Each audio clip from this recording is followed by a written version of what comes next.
Hi, I'm Michelle Walker, AOPA video editor. And I'm Eric Webb, AOPA social media marketer and passenger princess today. We're going to take a flight in this RV12 to test out the Quiet Technologies in-ear headset. AOPA keeps flying safe, accessible, and fun by protecting your freedom to fly. We are the most trusted one-stop resource for all things related to general aviation. Become an AOPA pilot today. The Quiet Technologies in-ear headset is one of the few in-ear headsets available.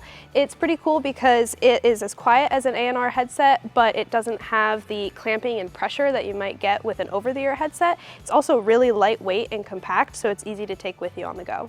The Quiet Technologies Halo tube phone, instead of wires, has tubes that transmit the sound from speakers that are in the headband to the ears, and the speakers used are also used in high-end hearing aids. And the open cell foam allows pressure equalization between the eardrum and the cockpit, even with drastic and rapid changes in altitude.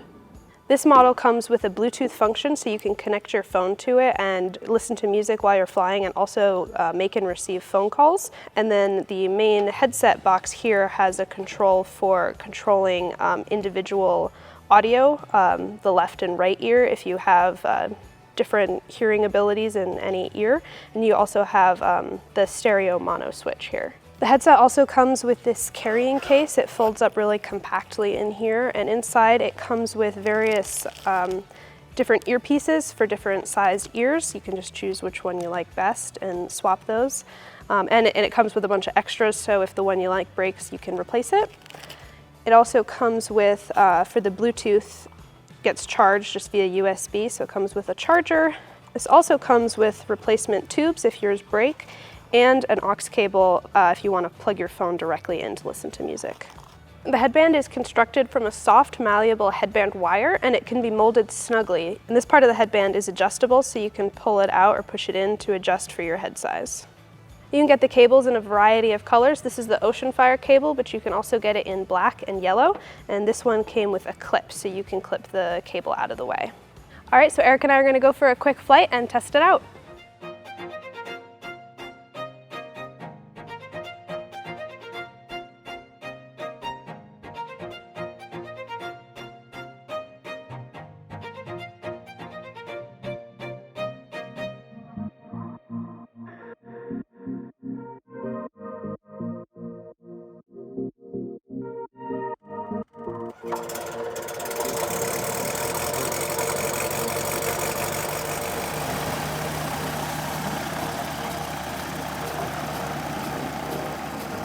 November 112 Victor Alpha Frederick Tower, runway 5, clear for takeoff, left turn out to the west is approved. Runway 5, clear for takeoff, left turn out to the west, 112 Victor Alpha. I gotta say, I'm glad I've got this headset that's not over the ears, or I'd be dying right now in this greenhouse. Yeah, absolutely.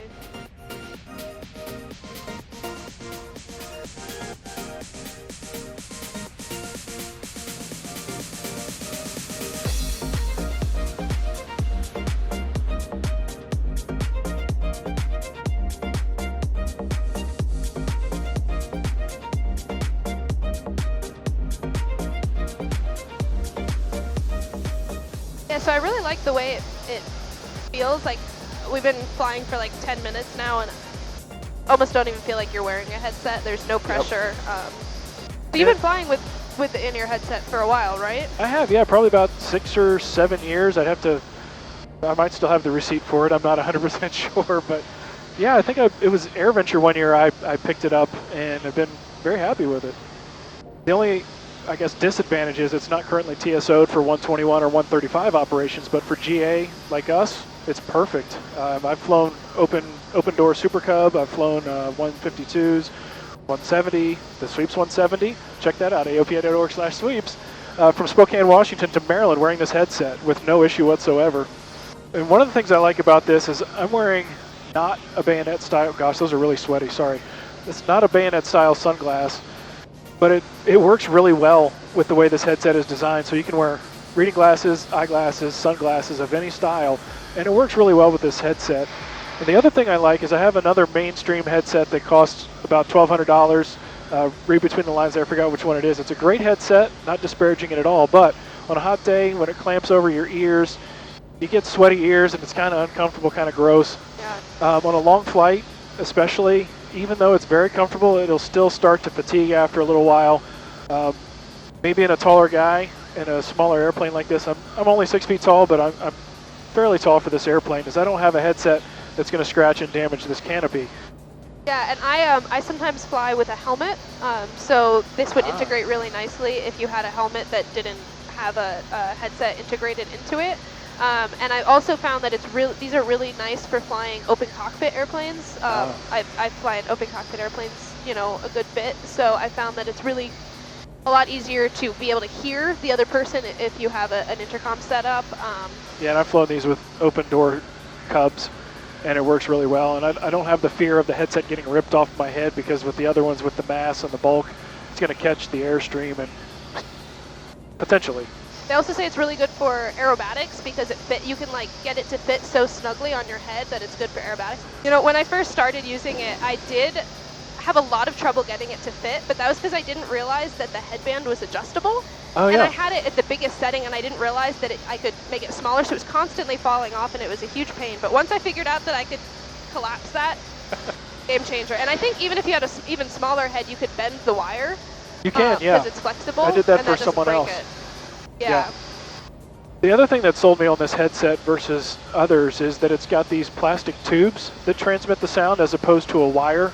Right. And these things are fairly inexpensive. They're just a couple bucks on their website to replace them. Something I can do myself. There's no parts or pieces in my ear. It's all within the band itself. So if I do have an incident where I snag it on something or it just gets worn, I can swap that out myself. It's just a couple bucks, and I'm not out of a headset for however long it takes a repair to get done. And I've got probably, I don't know, 400 hours on this headset. Have and you ever I've had not changed the tubes. I've not had to change any parts. That's cool. So the difference between your, you have a molded in-ear and you just kind of stick that in. Mine with the foam inserts, you just grab the ear, the foam with the opposite hand and then roll it in your finger and then stick it in and then do the other side. And the Quiet Technology website has a good video that kind of demonstrates how to do that, because you want to make sure it's seated right or else the headset won't really work properly. And in addition, you want to make sure you have the right size ear tip, you know. Yeah.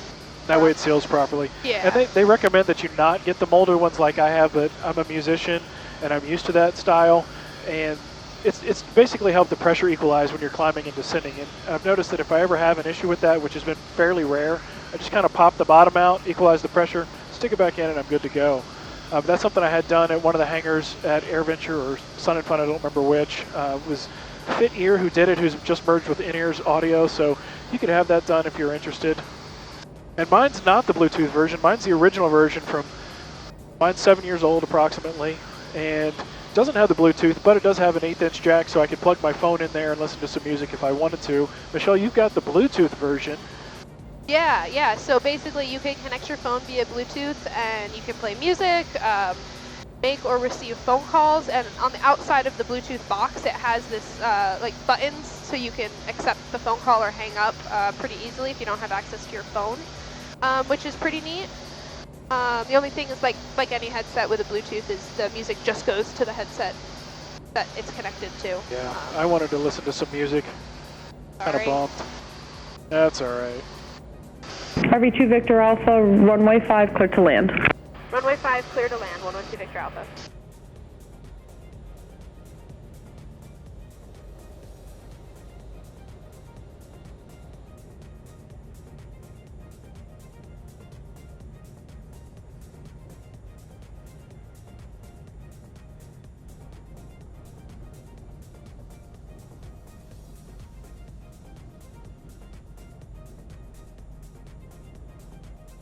So overall, I really like the headset. I would definitely use it in your headset again in the future. What about you? What were your thoughts? Yeah, definitely. I mean, considering I've had this one for about 7 years now, I'm going to consider using it. I love it, especially on hot days like today when it's about 90 degrees out and high humidity. So it's great for sunglasses, hats, that sort of thing, and hot weather, keeping my ears nice and cool. Yeah. So this one was on the website is currently listed at $429. That's with the Bluetooth. Yep. And yours was? I think it was $339 currently listed. I don't remember what I paid for it years ago, but it was probably in the $300 range, so it pays to buy it now. Cool. So let us know in the comments below what you think about in-ear headsets. Would you use one? Do you prefer an over-the-ear or in-ear?